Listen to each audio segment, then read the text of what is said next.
A 1, 2, 3, 4. I love succulents and you do too. They're so beautiful, fun and new.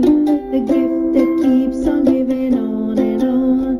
So watch my videos, we'll all have fun.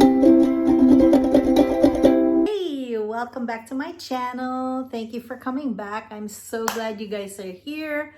It's getting warmer out there, which means only one thing: we cannot keep watering our succulents too much because they're kind of dormant when it gets really hot. But lately at night, it hasn't been too warm yet, so maybe in the mornings when it's cooler, we can keep watering them, once a week, and making sure that we fertilize them, and also before the summer, and also make sure that we spray them for bugs like mealybugs and aphids and all that kind of stuff.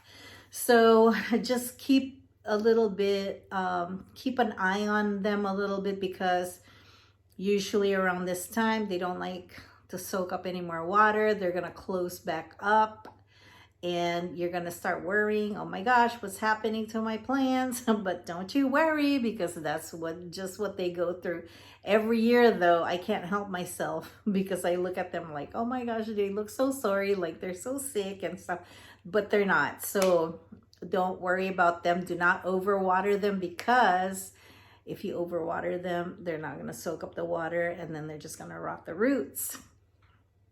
That being said, because there's not going to be a lot of activity in the garden until the fall, I just make sure that all the weeds are pulled. Nothing drastic is happening out there, except for the fact that this year the moles are really bad. It's the first time in my whole life that I've ever seen moles. So I go out there and they're like something digging. I thought it was ants, like some ants making an ant hill or something. So I just drowned the soil that was dug up. I didn't know it was mole. So I just filled the hole back up and just sprayed it with water.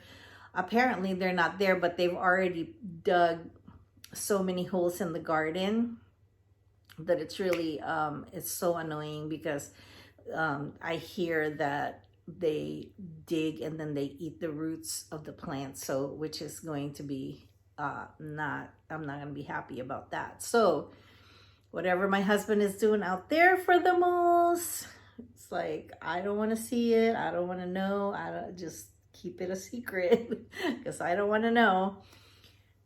Anyway, so that being said, a couple of weeks ago, we drove around Napa Valley and saw all the damage that the fire has done a couple years back, where there was a lot of fire in Angwin, and we just saw the devastation, and it's just very devastating.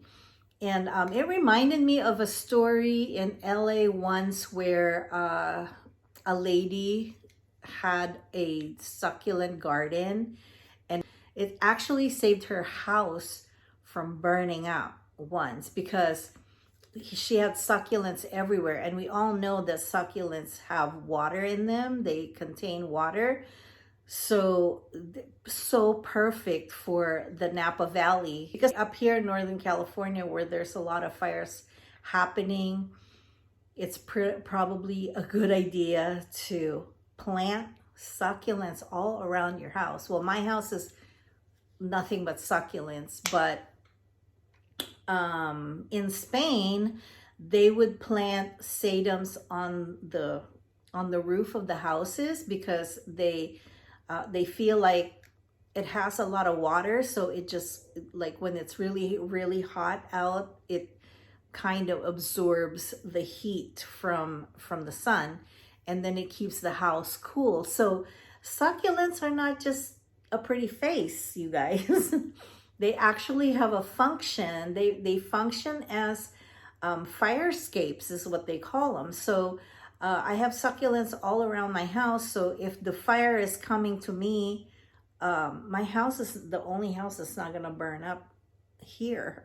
And I'm so glad and so happy to know this, because this lady's house in LA, she said that the fire just stayed away. So that's all I got for you guys. There's not a lot of activities going on in the garden, so maybe next week there's going to be something, or something's going to be needing some of my attention, and then I will be able to make a video for you guys. So I've been keeping myself busy with other things. I have been addicted to collecting those calico critters, because I bought one for my granddaughter and she loved it. And every time we talk on the phone, FaceTime with each other, there's only so much you can talk about with children, because they're just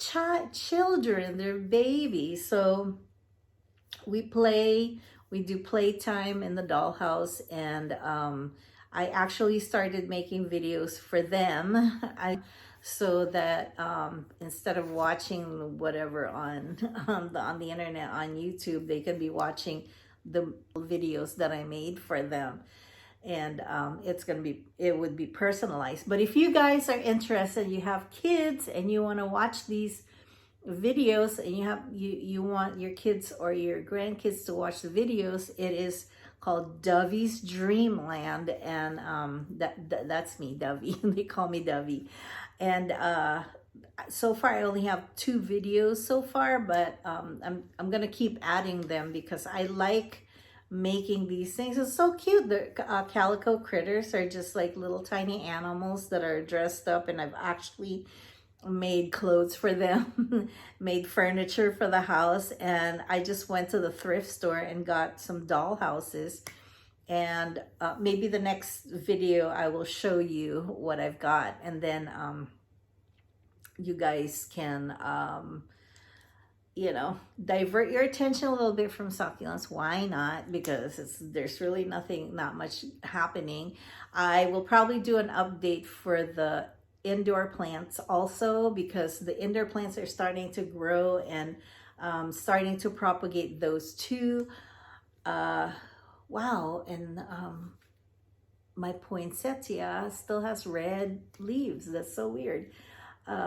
But my Miss Begonia, Diva Begonia, is just pushing out so much, and she's getting really big now. Yeah, so I'm so proud. And also, the reason why I haven't been uploading so much lately is because I've been, like, health-wise, my teeth and everything. Like, I have a cast right there. You didn't need to see that, did you? But just being open and candid here, because we all are human beings, and let's just learn from each other, right? So see you later, guys. Bye. Boop.